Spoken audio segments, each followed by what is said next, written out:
Cassidy Quinn, and this is Mentally Together, because whether you can see it on the surface or not, we are all of us are just trying to keep ourselves mentally together.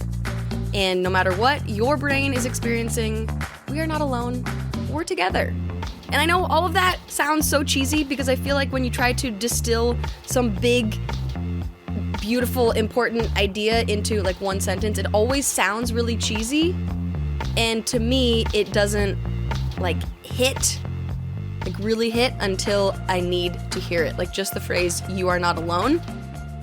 I didn't really understand how impactful that can be, or just how important it actually is for us to all realize that we are not alone, until I was at a moment where I really felt alone and sad and isolated and felt like I was the only person out there that could understand what I was feeling. And then, as I remind myself, oh wait, there are actually other people that might get it, other people going through the same thing or something similar, or at least somebody that I can talk to, and they'll just say, yeah, it sucks, and I'm sorry.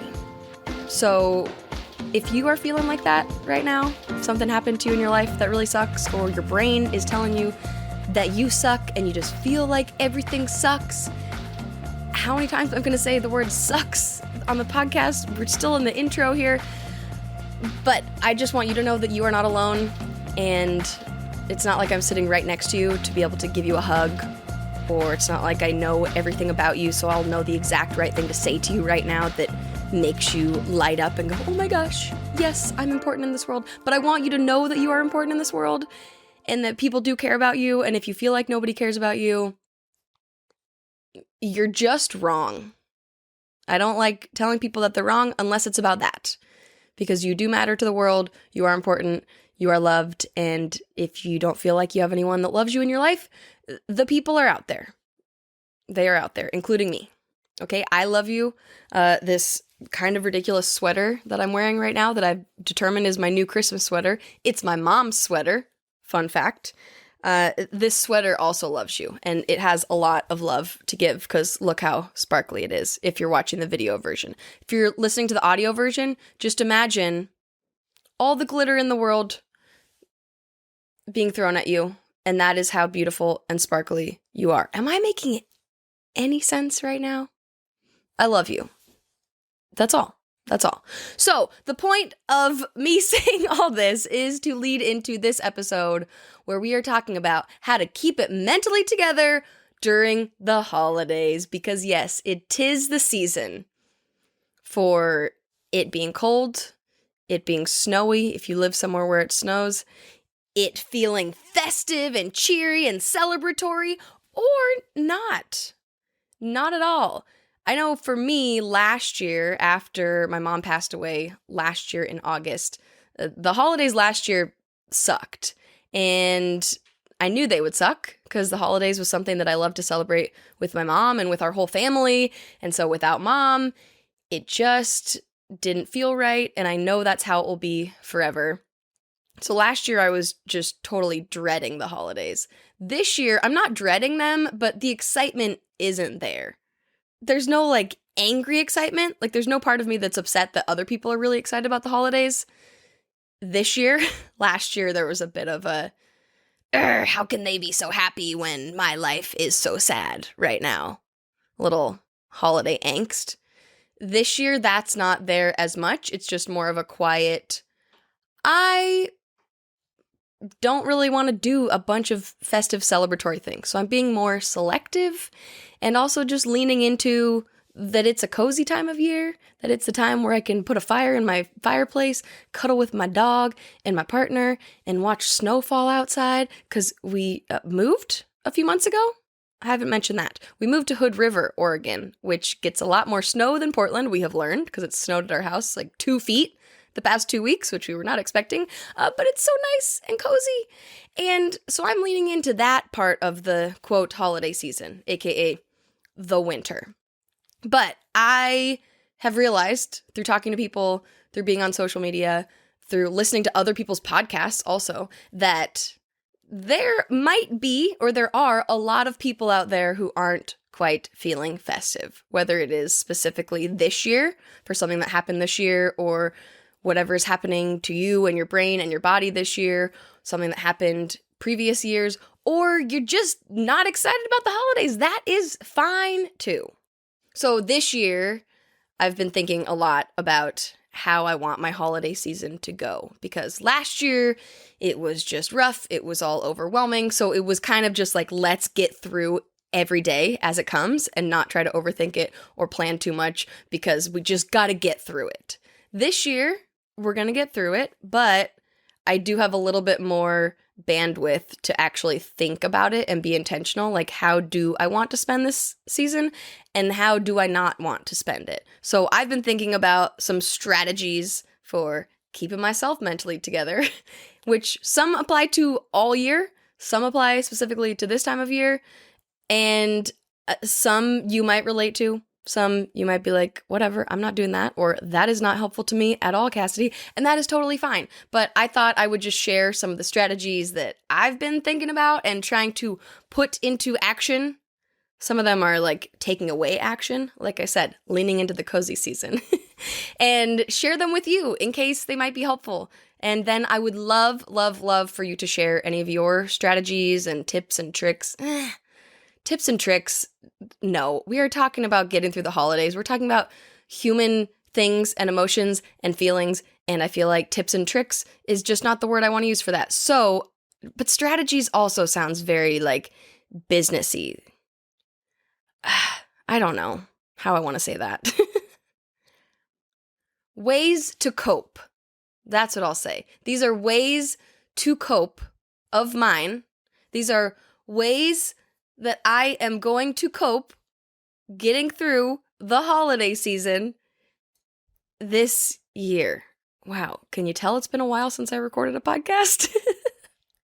So some of these are going to be just general for the whole time of year, and then some of them will be more party or just socializing in general specific, because that is something that stresses me out, but I also feel like I want to do because I like my friends and I like my family and I like seeing people and talking to them, but sometimes it is a lot. So we're going to cover it all.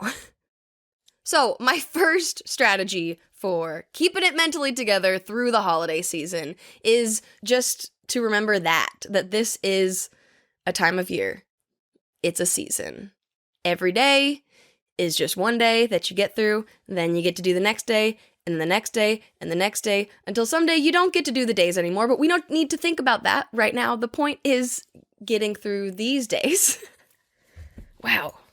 But yes, there are stories and history and traditions behind all of these different holidays that we might celebrate around this time of year, but the actual celebrations, like giving a bunch of presents, getting a bunch of presents, throwing a huge party, decorating your house with all these fancy lights and different colorful things, singing a bunch of holiday-themed songs. None of these things are actually on some list of like, you are not honoring this holiday if you don't do any of these things, just for the record. You also have a choice not to honor any of the holidays. Like, I feel like everyone kind of gets pressured into celebrating Christmas, but then there's just Hanukkah, hanging out, being awesome. I was raised half Jewish, so we do celebrate Hanukkah in our house. But like, nobody ever gets forced to celebrate Hanukkah or assumed that you'll even like know that it's the first night of Hanukkah, which is coming up this Sunday, December 18th, in case you're listening to this before then and you're just curious. Happy Hanukkah. And then New Year's. Like, New Year's is also included in this holiday season, clearly, and that is one that has always stressed me out a lot, because it seems like there's all this pressure of like, the way you end the last year is how you're gonna, or what is it? The way you start this year is the way you're gonna finish it, or something. I don't know how it goes. But the point is, someone just made up those words someday, and they don't actually mean anything.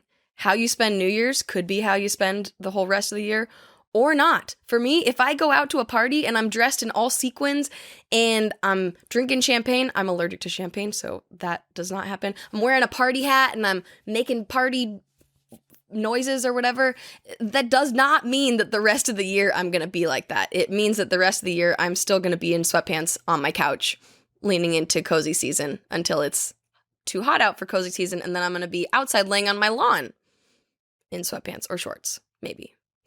But yeah, sure, another year is starting on December 31st. When it hits midnight, turns into January 1st. It's 2023. Magic. Boom. You made it to a new year. Congratulations.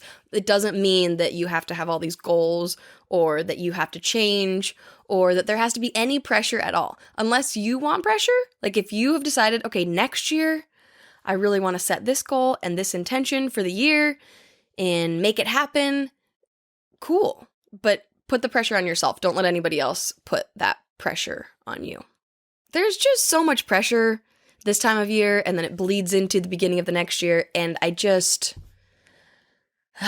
sick of it, so I don't want you to have to feel it, or any of us to have to feel that. Because there is enough pressure out there in the world. We don't need to just, mount it on at a specific time of year, you know? Now, my second way of keeping it mentally together during the holidays is to hang out with people who are on the same level as you. So if you're feeling super cheery and you want to go sing Christmas carols around your neighborhood, find a group that wants to go sing Christmas carols around your neighborhood. But if you are feeling really sad and lonely, maybe find somebody else who's feeling really sad and lonely, whether it's for a similar reason to you or a totally different reason than you, and maybe it will feel nice to spend some time together and just be sad. For example, last year, when it had only been a few months since we lost my mom, I was not excited or feeling any kind of festive around the holidays. And I hung out with one of my good friends who had lost her dad a little bit, maybe a couple of months before we lost my mom. And it was so nice to just hang out. And I think we colored in some coloring books and we watched some TV and our dogs played together. And it was so nice because we just got each other and we didn't even have to talk about why the holidays were going to suck and why we weren't feeling cheery. There was just a lot that went unsaid that didn't have to be said, that we could just be there for each other in the same room. If we wanted to cry, cool. If we wanted to talk about fun things, but know that there was all this sadness under the surface, great. But we didn't have to put on a front and pretend that everything was great. And I think some of that pressure to be cheery and have fun around the holidays comes from the people that are around us and feeling, or the people that we're looking at on social media. And we're like, oh my gosh, they're all these parties and they love being at parties. What's wrong with me? I just want to be at home cuddling with my dog. First of all, I tell myself, get off of social media if it is making you feel bad. But also, for the people that you're with in person, just be around the people that are feeling similarly to you and don't feel like you have to match your energy or excitement levels to anybody else. Because, like I said, you are not alone, and that means there are people down at your level, for better or for worse. Meaning, it's not like I want to think, oh, if I'm feeling really sad, it makes me feel great to know there's so many other sad people in the world. No. But if I can find some of those sad people and we can be sad together, it helps me, at least. The next strategy for keeping it mentally together during the holidays is to take time for yourself and to yourself.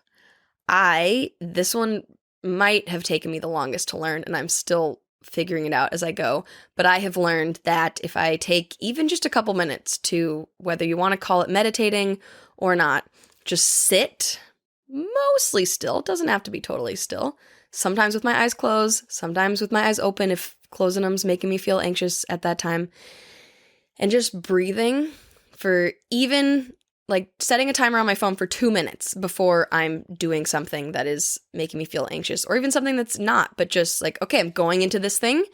Let's take 2 minutes to pause. It's kind of like a transition time, and also a way for me to check in and go, what thoughts are popping up? How am I feeling about this? And if I'm feeling way too overwhelmed about it, can I skip it? Can I get out of going into the door to that party? Can I get out of whatever this thing is? Or what do I need in this moment? How can I support myself, and how can I get through this in a way that feels good, or at least okay to me? But for a long time, I didn't do those check-ins on myself basically ever. And so I was just going, next thing, with no transition and no like buffer. And so having that little buffer, whether I have 30 minutes to sit and meditate or 2 minutes setting the timer on my phone, it really helps me. So this year, what I am intending to do is to have a little check-in with myself before going to any kind of socializing, after going to any kind of socializing to see how I'm feeling afterwards and see what I need then, but also during the socializing. You know how you might be at a party and you have to go to the bathroom, right? It happens unless you're just extremely dehydrated. So you go to the bathroom. Usually you don't even have to tell anybody, I'm going to the bathroom. No one wonders when you're gone for 5 minutes, where did she go? I wonder if she's in the bathroom. I mean, maybe someone wonders. But that means, I think, that if you take 5 minutes to sneak off into a different room in wherever the party is and just breathe to yourself for a minute or go outside and breathe for a couple of minutes, no one will probably notice also. And also, if they do notice, just tell them what you're doing or make up an excuse if you're uncomfortable with that, and it'll be okay, most likely. But yeah, there's no like party rule that says that you have to stay there in that room with everybody for every minute of said socializing event. Like for me and my social anxiety, that can get very overwhelming after a while. So sometimes I need to just step out for a minute just to kind of slow down, and then I can go back into it a little renewed and figure out how I want to go about it from there. Or if I just want to leave in the middle, that's fine too. Oh, but that goes into our next strategy for keeping it mentally together during the holidays is you are allowed to leave a party or any kind of event whenever you want to. I mean, I'm sure there are scenarios where you're like the person of honor, and if you're not there until that moment when they honor you, that might be kind of rude, but also if you really need to get out of there, tell somebody and I'm sure they will understand. But if the party is not like revolving solely around you, which if it's a holiday party, it's probably not, then you can leave whenever you feel like it. And you don't have to have an excuse, but if you need one, here are a few. I need to get home to let my dog out. Oh no, I forgot. I left some cookies in the oven and it's gonna burn my house down. I'm getting up really early tomorrow for insert whatever kind of reason you want to here. And if you don't even want to go to the party in the first place, just tell them you're snowed in. Unless you like live in California or Florida or somewhere where there's definitely not snow, maybe come up with a more believable excuse. But you don't need an excuse to not go to a party anyway. If you don't want to go to some kind of holiday event, you don't have to go. Like, be nice about it. If it's someone that you're really close to, they will understand if you talk to them and say, I'm feeling super anxious or depressed or sad about my mom or whatever it is. If you feel comfortable being honest about it, be honest and tell them why you can't come. But otherwise, it's okay to not go. And that's another one that I'm trying to learn still, because it's really hard to say no to things, especially when then if you don't go to something and then you're at home and you're looking at people's Instagram stories and they're out having fun and you're like, why didn't I want to do that? But then I remind myself, I didn't want to do that. Like, I actually didn't want to do that. And I'm happy here leaning into cozy season once again. Another strategy for keeping it mentally together through the holidays that I started doing last year is before I go into a party, if I need to get pumped up, need to get in the mood to socialize, need to wake myself up, I have come up with a playlist on my phone of songs that get me going, and I just basically have my own little karaoke party in my car before I go into the party. Last year, I did this. I got to my friend's house. I sat outside in the car, outside of her house. I'm pretty sure other people going to the party like walked by me and probably saw me, but whatever. Now my anxiety is going to make me think about that again. I don't care. But I was just rocking out in my car, singing as loud as I could to myself. Now my anxiety is thinking about how it was probably loud enough for the people walking by to hear me singing to myself. Whatever. That just helps me like get in the mood to go talk to people, to get excited, and to feel a little bit of joy, because I need that when I'm trying to go be a human out in the world. And speaking of joy, another one of my strategies for keeping it mentally together during the holidays is to wear something that brings you joy and or comfort. So right now, as I mentioned at the beginning of this episode, I am wearing one of my mom's old sweaters. I've been going through some of her clothes, which is really, really difficult, but also brings me a little bit of joy because I get to have her with me. Like right now, my mom was the last person who wore this sweater before I was wearing it, and so now I get to wear it, and it makes me feel really good, and it also makes me feel festive a little bit because it is very sparkly and shiny. If you're listening to the audio version of this podcast, just know I'm blinding you with sparkle right now. But I know I personally sometimes get stuck in a loop of what should I be wearing to this socializing thing? What is the dress code? If there's a dress code, okay, I guess follow the dress code to be respectful. But if there's not, then there's not. And it doesn't matter what you wear. So wear something that makes you feel good and maybe makes you feel comforted and brings you a little bit of joy. And maybe that is wearing some super bright colors because that makes you feel happy, or you are just going to wear black because that makes you feel happy. That's cool too. Or wear something that has some special meaning to you, whether or not you want to share that meaning to anyone. I will probably tell anyone and everyone who asks me about the sweater or compliments me about the sweater that it was my mom's, because that feels nice to me, because it feels like I'm like sharing my mom with other people, but it can also just have a secret private meaning to you too.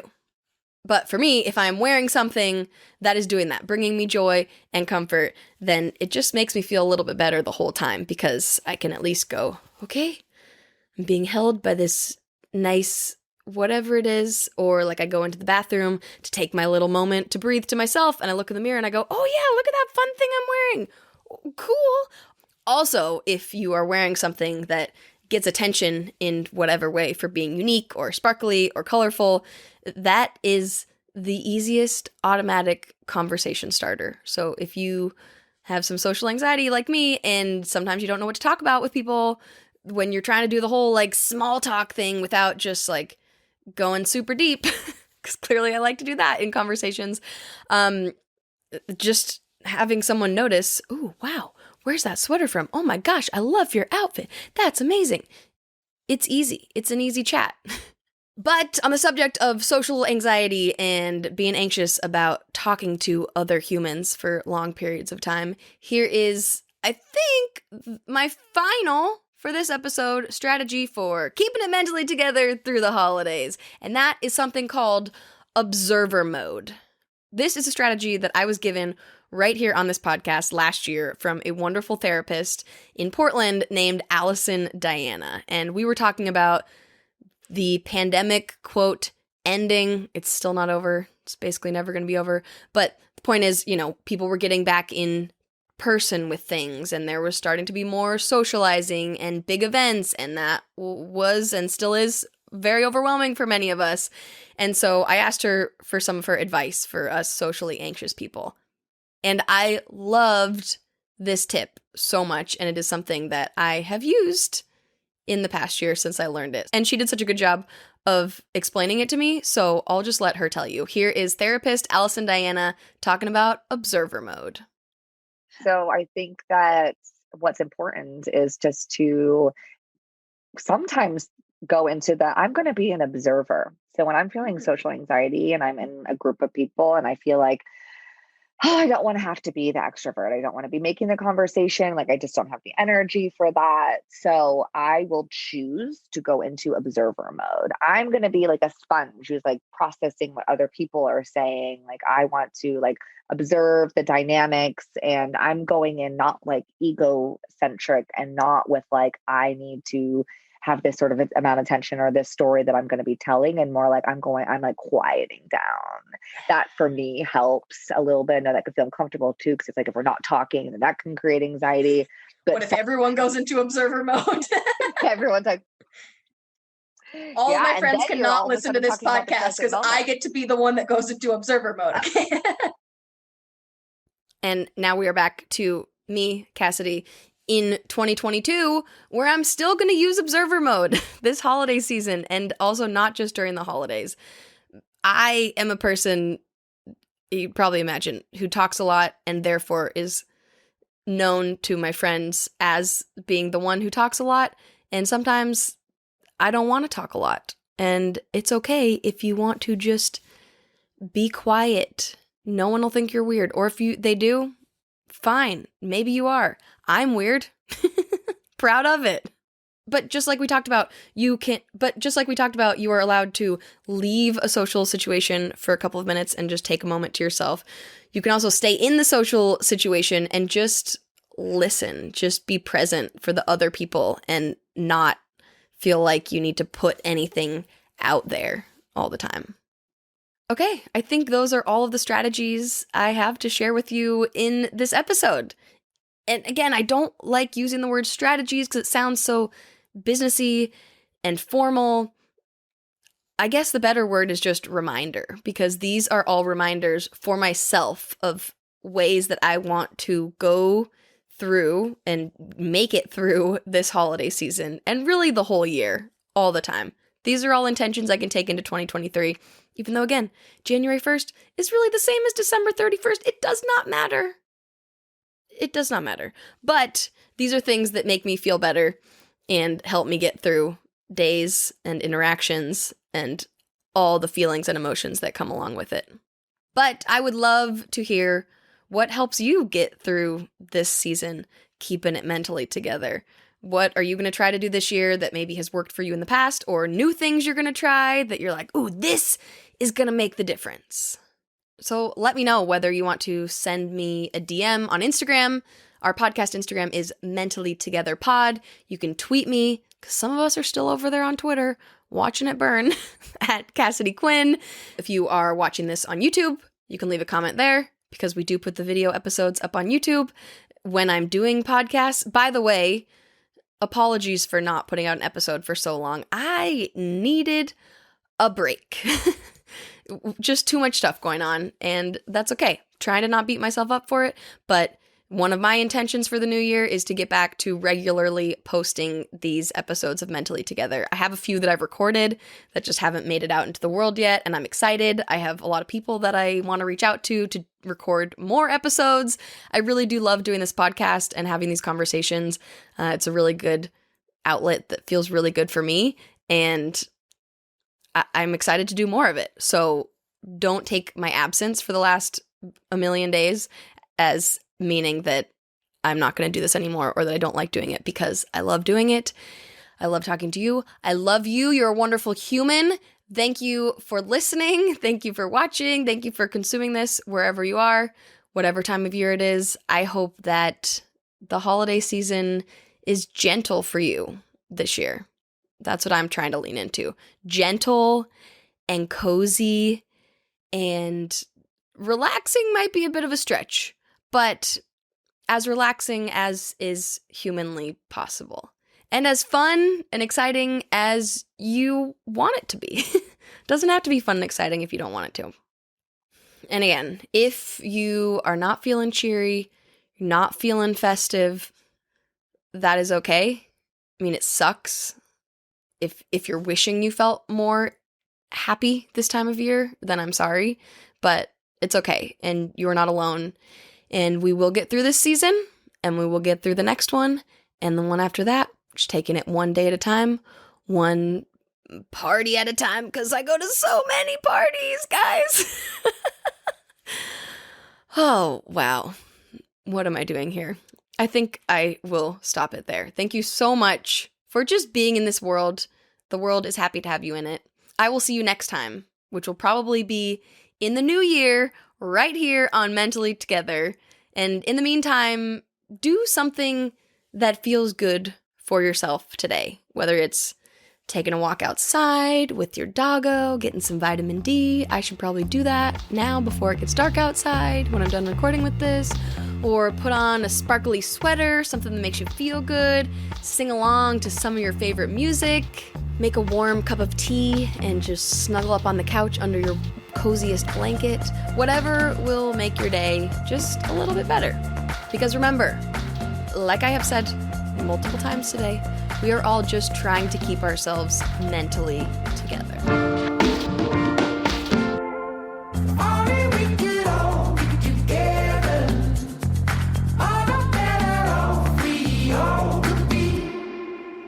Mentally Together is produced, hosted, and edited by Cassidy Quinn in collaboration with Koba FM, a podcast network that is all about community, baby.